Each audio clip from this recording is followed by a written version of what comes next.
Hello super यारो, कैसे हो आप सब। आई होप आप सब ठीक होंगे। आप सबका स्वागत है सुपर यारो अपडेट्स के एक और एपिसोड में। तो चलिए शुरू करते हैं आज की अपडेट्स का सिलसिला। तो पहले एमसीयू के अपडेट्स के ऊपर बात करते हैं।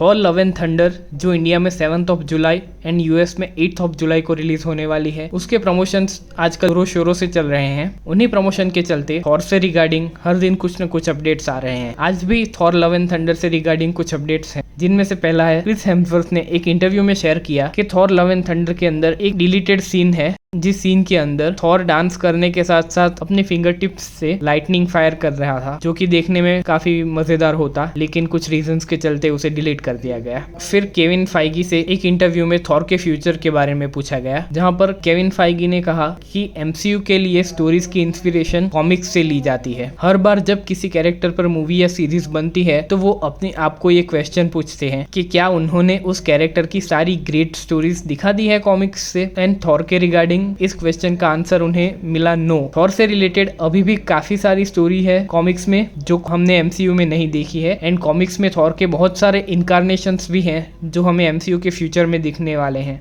तो थॉर लव एंड थंडर के बाद भी हमें थॉर एमसीयू में दिखता रहेगा। एक और अपडेट है थॉर के रिलेटेड, जहां पे क्रिस हेम्सवर्थ ने कहा कि Tony was never nice to Thor, जहां पे कैप्टन अमेरिका का थॉर के साथ का बिहेवियर फ्रेंडली था। उस पे टाइका वाइटिटी जो Thor Ragnarok and Thor love and thunder के डायरेक्टर हैं, उन्होंने भी ऐड करते हुए कहा कि थॉर बेटर ट्रीटमेंट डिजर्व करता था इन्फिनिटी वॉर में, जब उसकी वकांडा में एंट्री हुई थी। जब थॉर वकांडा में आता है तो कोई थॉर का वेलकम भी नहीं करता। टाइका का कहना है कि वो उन्हें बहुत वियर्ड लगा। सिर्फ थॉर से उसके न्यू हेयर कट के रिगार्डिंग बात करना थॉर डिजर्व नहीं करता था। अब एक स्मॉल अपडेट है लोकी सीजन 1 से, जहां मार्वल स्टूडियोज ने लोकी के 3 एपिसोड्स द एमी अवार्ड्स के लिए भेजे हैं, जहां पे episode 1 the glorious purpose best writing drama and best costumes fantasy sci fi category के लिए, episode 3 Lamentis for best cinematography and episode 5 journey into mystery best directing drama best hair styling and best makeup के लिए भेजा है। Next update Blade की movie से है, जिसकी शूटिंग अर्ली जुलाई में स्टार्ट होने वाली थी, अक्टूबर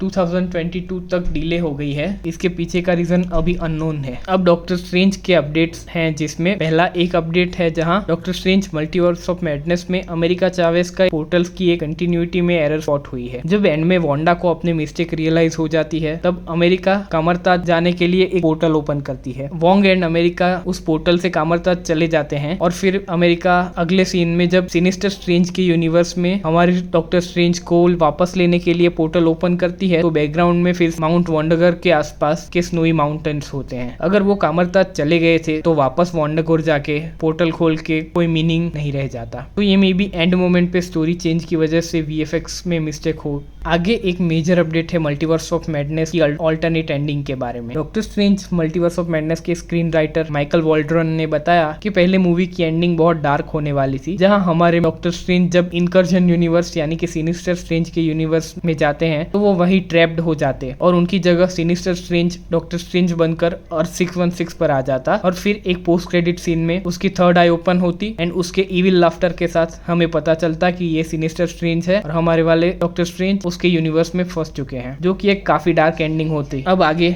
डॉक्टर स्ट्रेंज डिज्नी प्लस पर अब तक का most watched movie in its 5 days of release बन चुका है, जहां रिलीज के पहले 5 दिनों में 2.1 मिलियन यूएस हाउस होल्ड्स ने इस मूवी को देखा है। अब तक इटर्नल्स नंबर 1 पर था 2 मिलियन व्यूज के साथ। अब आगे डीसी की ओर बढ़ते हैं और डीसी के कुछ स्मॉल अपडेट्स हैं जो मैं शेयर कर रहा हूं, जिसमें फर्स्ट अपडेट है कि जैक स्नाइडर की जस्टिस लीग 19 जुलाई से डिजिटली परचेज के लिए अवेलेबल हो जाएगी। काफी सारी कंट्रीज में ये ऑलरेडी अवेलेबल थी, लेकिन जिन कंट्रीज में ये अवेलेबल नहीं थी वहां पर 19 जुलाई से वो डिजिटली परचेज के लिए अवेलेबल हो जाएगी। अगली अपडेट है एज़रा मिलर की कंट्रोवर्सी के चलते इस साल में भी डीसी कॉमिक कॉन स्किप कर देगा एंड सिर्फ डेडिकेटेड पैनल्स होंगी इस साल की movie Shazam, Black Adam and the League of Super Pets के लिए। अभी ये एक रूमर है, जब कॉमिक कॉन का फाइनल शेड्यूल आएगा तभी कंफर्मेशन मिलेगा। अगली अपडेट है सोनी की ओर से, जहां एक कास्टिंग अपडेट है। एमा रॉबर्ट्स, जिन्हें आपने American Horror Story, Scream Queens, now and we are the Millers जैसी मूवीज में देखा होगा, उन्हें एक अननोन रोल के लिए सोनी के मार्वल यूनिवर्स की मूवी मैडम वेब के लिए कास्ट किया गया है। आखिर में स्टार वॉर्स से रिलेटेड अपडेट है, जहां ओबी-वान केनोबी के राइटर ने रिवील किया कि इनिशियली ओबी-वान केनोबी के ऊपर एक मूवी ट्रिलॉजी बनने वाली थी, लेकिन हान सोलो की स्पिन ऑफ मूवी जो उतना कुछ कलेक्शन नहीं कर पाई थी बॉक्स ऑफिस पे, तो उन्होंने ओबी-वान की मूवी ट्रिलॉजी को 2016 में कैंसिल कर दिया था। एंड अब वो स्टोरी आप सीरीज के फॉर्मेट में देख रहे हो। इस बात से अब फैंस ये एक्सपेक्ट कर सकते हैं कि हम फैंस को ओबी-वान की सीजन 2 और सीजन 3 भी देखने को मिल सकती है फ्यूचर में। आपके क्या थॉट्स हैं इस बारे में कमेंट्स में ज़रूर बताइएगा। अगर आपको ऐसे ही अपडेट्स हर रोज़ चाहिए, इस वीडियो को लाइक कीजिए, शेयर कीजिए और इस चैनल को सब्सक्राइब करना ना भूलें। Thanks for watching.